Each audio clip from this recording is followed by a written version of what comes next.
Bryant and I are out here at the chicken houses doing our nighttime check. And we rode the four-wheeler. That bug's all over me. But yeah, we're going to get back to the house, and Bryant's going to take a shower, and then we're going to do our Talk About It Tuesday. Just me and him together with you guys. So that's going to be fun. But yeah, I'm picking bug stuff out of me while he's doing his checking the ventilation and everything at the chicken houses. So it's getting dark out here too. I don't like that. But there's bugs everywhere. So we'll see y'all in a little bit when we get back to the house.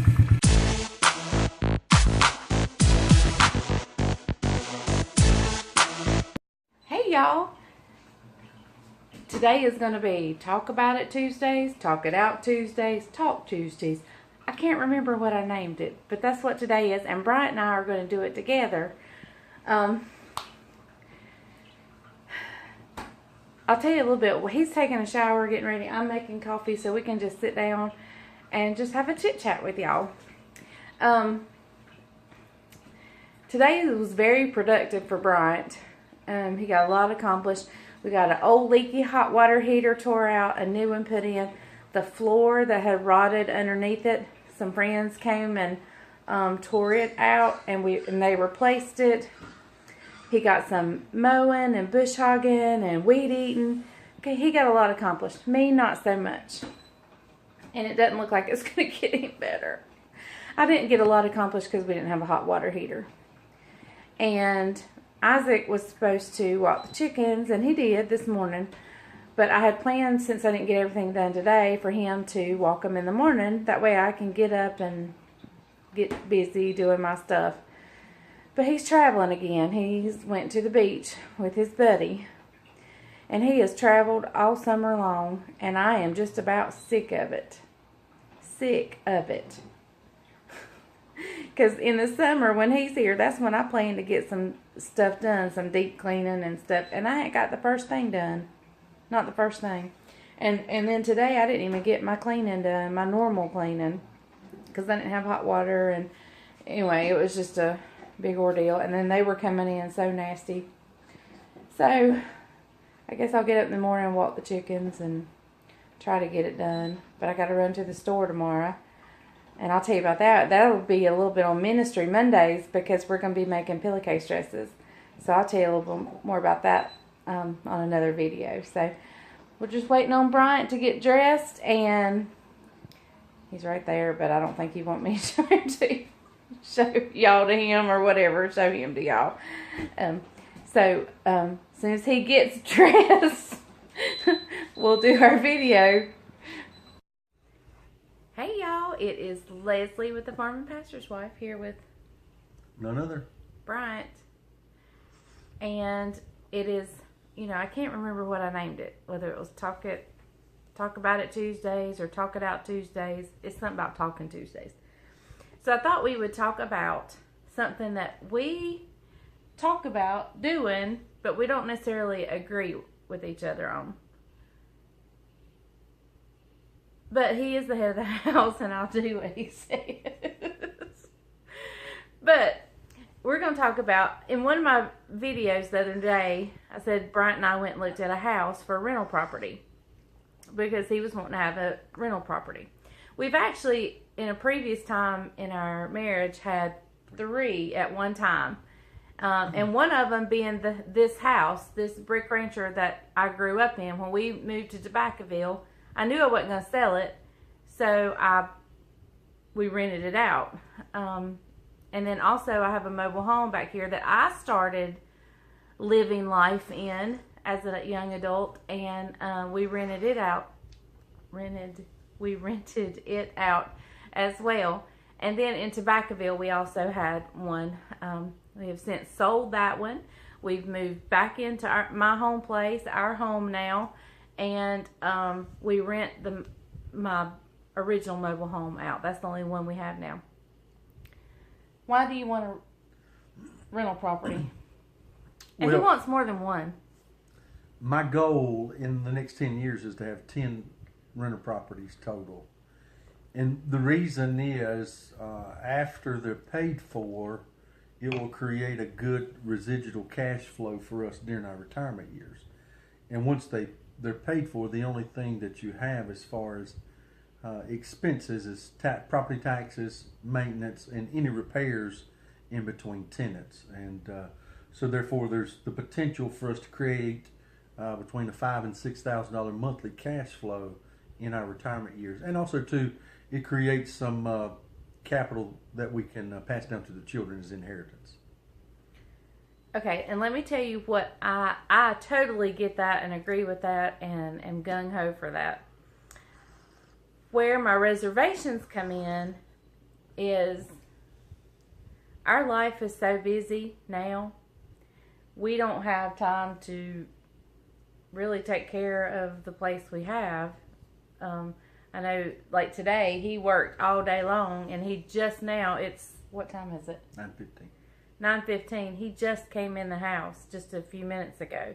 He did break a little bit for supper, but he's been going all day long. And so where we're going to find time to take care of a rental property, I don't know. Are you open to having somebody take care of it for us? Like oversee it?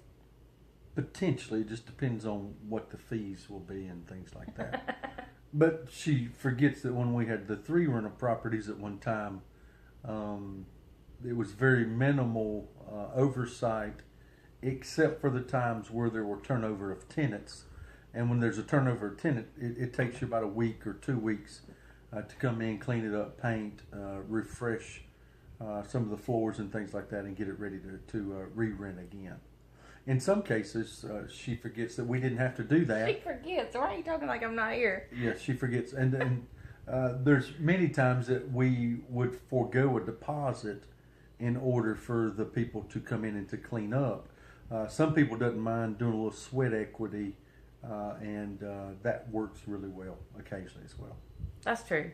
That is true. Like if we didn't have time to get the house ready, we would say no deposit if you'll do the painting, or no deposit if you'll do the cleaning.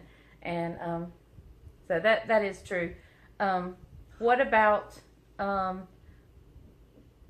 hate to mention this, but there are times that renters don't pay and renters get behind. And with us being in ministry, it's a touchy situation when we have to go and enforce somebody paying. Well, I just quote the scripture, if a man doesn't work, he doesn't eat.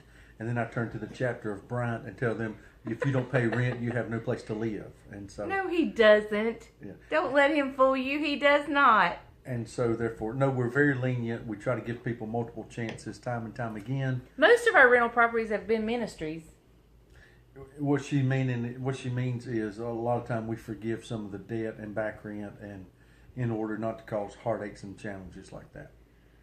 But there has been an occasion where we have had to go through the court process of eviction, and that's not fun. And rid of possessions and things like that. And that's not an easy thing, and that costs you about $300 or $400 to go through that process. So, and the court is never in the landlord's favor; it's always in the favor of the tenant. So, from the beginning of the process to evict somebody, meaning of getting them out. Now they're in favor of being paid what you're owed, but as far as if you're just needing somebody out, they give them time after time after time. The length of time from the beginning of the eviction process to completion is typically 60 to 75 days. Yep, so I don't know what we're going to do. I mean, he's the head of the house, and I follow him and do whatever he wants to do in most cases. Well, we're about 45 years old, so we've got at least a good 20 to 25 years of rental left. We've been renting the little mobile home behind us since 2001. We've rented it for 17 years, and it has roughly brought in somewhere around the $80,000 mark, and we only have $35,000 invested. So you can see it's a great ROI, which is return on investment, and multiply that times 10. So we have the potential of, in the next 20 years, of generating $1 million in rental income without paying for the capital part of the property. So that's why I'm talking about rentals. It is a great investment. I'm anxious about the hassle and the time involved, and I really like somebody else dealing with making them pay, and if they don't pay, then somebody else dealing with it, because I just don't do confrontation. But there is a place that I am like 110% willing to buy a rental property, and that's if he wanted to buy one at the beach or the lake or even the mountains. No. Yes, we can have, compromise. We don't have time. We rent it out. You just said there was no time involved. Eating crow is a difficult thing for her. What do you mean for me? You don't want rentals, so we don't need them at the beach. Oh. Yes, we do. I said or the mountains or the lake or anywhere. Oh. She's talking a different level of expense than what I'm anticipating or speculating for the rental properties that we're looking at. The ones that I'm looking at is ones that we... Sorry, we timed out. So what were you saying? The properties I'm looking at are ones that I can make my investment back in a 7 to 8 year time frame. So therefore, I'll have at least 12 years of positive cash flow after the property is paid for. And what I plan to do is, once I get 5 or 6, to take the positive cash flow and to pay down any debt that I may have, so that we can create more equity in the houses. Well, there you have it. I don't know that we've come to a conclusion other than I'll do whatever he says.